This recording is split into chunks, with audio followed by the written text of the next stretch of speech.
Thanks, Miss. I got some questions on correspondence. What is the process for correspondence addressed to the Board of Education when it comes to Oxford Road and its dissemination to the board? Does anybody know? I'm not sure I understand your question. When a letter or some type of correspondence comes to the board, addressed to the Board of Education, and it comes to 33 Oxford Road, what is the process to disseminate that communication to the board? And I don't know, I'd have to, From my experience, it comes from the superintendent's office, and each board member is addressed. If it's an emergency, you would get it right away, and if not, you would get it in your Friday information, or your weekly correspondence. That's from my experience with the superintendent's office. That's great, thanks. And that's wonderful if that's the process. Vince, please follow up on it, because I handed you guys a letter. Mrs. Mulvihill wrote a letter to the Board of Education on February 10th, 2014, and none of us got the letter. Okay, so the issues that she describes is one thing, but the issue of us not getting a letter and then a response given to Mrs. Mulvihill by the administration and the board president without the board seeing this, I think is a problem. So if you can find out what that process is, we'd like to get it fixed. Thanks. A couple other questions on communication. I'd like to know, and Mr. Petrowski brought up a couple issues last time regarding the board president sending out correspondence with letterhead of the board without board knowledge. I'd like to know under what authority the board president has to write editorials to the OD without our knowledge and without our approval. Do you have the authority to do that? I believe I have the authority. In what way? In what way? I guess it's in the, I guess I would go back to our super, or our policy of what I have the authority to speak on behalf of the district. No, you have the authority to speak on behalf of the board when we know what the issue is, but you do not have the authority to speak for the board in a public way without our knowledge or consent. Furthermore, to write it as the board president, you have every right to talk as you want to talk, but I think that you have not only violated the trust of the board by doing that, but also violated our policy on direct contact with the OD as a board member. I'd also like to know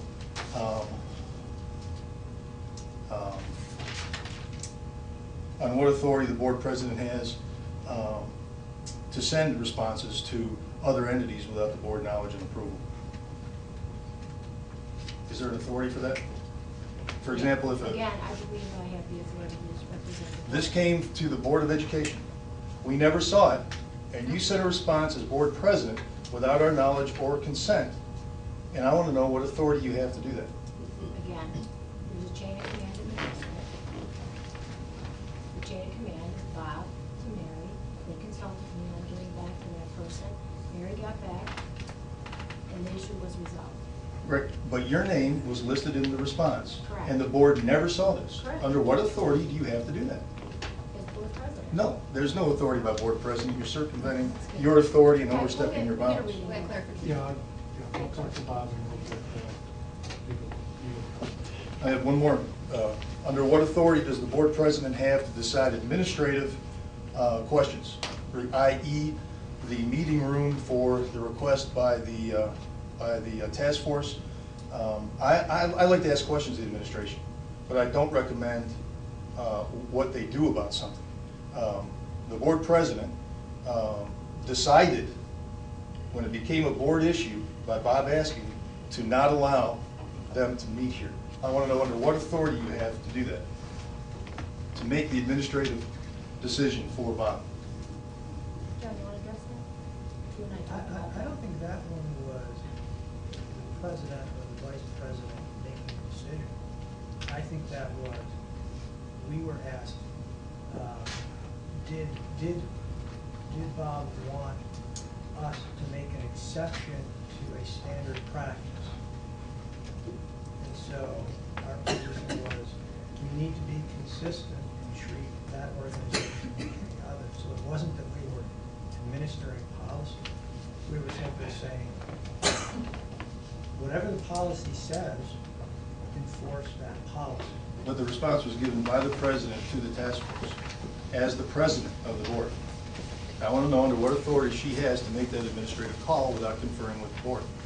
Well, I think what you're seeing is that there are, the president has the ability to elevate something to the board if an exception wants to be made. So if the president had said, you know what, I think policy shouldn't apply to this group, and in order for that to happen, we need board approval for an exception to this policy. Great. But when it's simply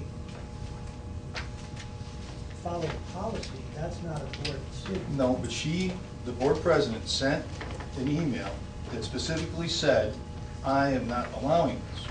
And under what authority does the board president have to make administrative decisions? Instead of just saying, Bob enforced the policy, the board president took it upon herself to administer the policy. Under what authority does she have to do that?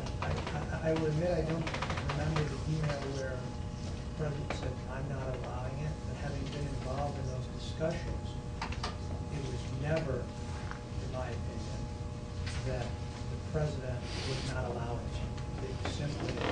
It was simply the president was saying, and I agree, follow the policy, and as you and I discussed, I think it's important because while that group has very valid concerns, the very next week, we had another group of people in here with the exact opposite concerns. And so if all of a sudden, one group doesn't have to follow the policy, well then, do we waive the policy for the following group? And so it's just a But I'm not slippery slope. discussing the content. I'm not discussing the decision.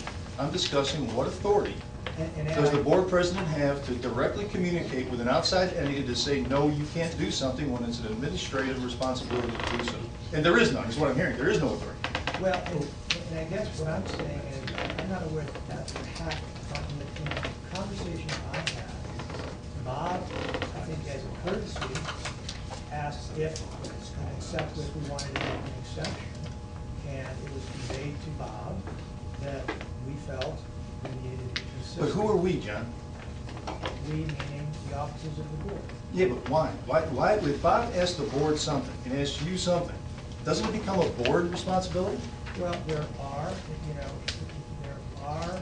It does. The answer is it does. It becomes my responsibility to hear it as well as Pete's, or Paul's, and everybody's responsibility to hear it, not just the officers. I think what you're failing to appreciate is that in the course of any given week, there are issues that could come to the board's attention or could be handled administratively. Okay? And they run the gamut. But no, there's no issue No. that goes from administration to the officers.